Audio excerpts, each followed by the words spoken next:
British politics has been rocked by an unprecedented judicial ruling that could fundamentally alter the course of our democracy.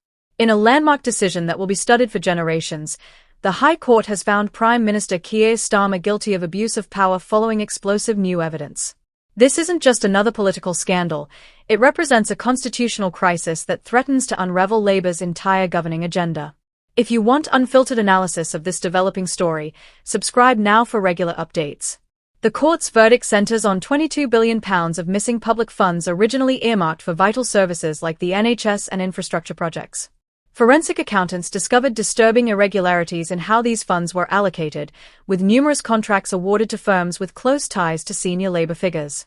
This goes beyond typical political controversy. We're looking at potential criminal misconduct at the highest levels of government. Our investigation reveals three critical dimensions to this scandal. First, the systematic bypassing of proper procurement procedures. Second, the troubling pattern of contracts awarded without competitive tendering. Third, the apparent cover-up attempts when questions were first raised. Together, these factors created the perfect storm that led to this historic judicial intervention.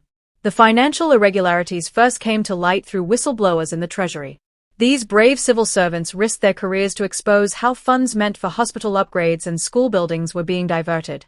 Their evidence showed how due process was repeatedly ignored, with contracts being awarded through so-called emergency procedures that bypassed normal scrutiny. One particularly damning case study involves a £750 million contract for hospital equipment that was awarded to a company incorporated just weeks earlier. This firm had no track record in healthcare procurement, yet somehow won one of the largest single contracts in NHS history. The court heard how evaluation criteria were allegedly manipulated to favour this bidder. The political fallout has been immediate and severe. Protesters have taken to streets across the UK, from Glasgow to Cardiff, demanding accountability. Polling by YouGov shows public trust in the government has collapsed to just 19%, the lowest ever recorded for a first-term administration.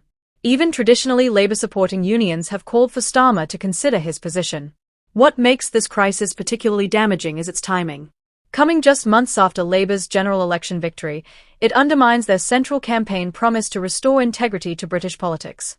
The contrast between Starmer's rhetoric about cleaning up politics and these damning court findings could hardly be more stark. The constitutional implications are equally profound. This marks the first time in modern history that a sitting Prime Minister has been found guilty of such serious misconduct by the judiciary. Legal experts are already debating whether this represents an overreach by the courts or a necessary intervention to protect democratic norms. Three critical questions now dominate Westminster. First, can Starmer survive as Prime Minister given this verdict? Second, what mechanisms exist to hold a sitting PM accountable for such breaches? Third, how will this affect Labour's ability to govern effectively in the months ahead? The answers will determine whether this becomes a temporary setback or a defining crisis of Starmer's premiership. Constitutional scholars warn that if the government attempts to challenge the court's authority, we could be facing an unprecedented clash between the executive and judiciary. Looking ahead, several scenarios seem possible. If Starmer steps down, we could see a rapid Labour leadership contest. If he attempts to tough it out, we may witness growing rebellion among his own MPs. The most dramatic possibility, an early general election, remains unlikely but can no longer be ruled out entirely. This crisis represents the ultimate test of Britain's democratic institutions. Our system relies on public trust in those who govern us. When that trust is broken so comprehensively, the damage can take years to repair. The coming weeks will show whether our political structures are robust enough to withstand this shock. For continuing coverage of this historic political earthquake, subscribe to our channel. The next chapter in this story could reshape British politics for a generation. You won't want to miss it.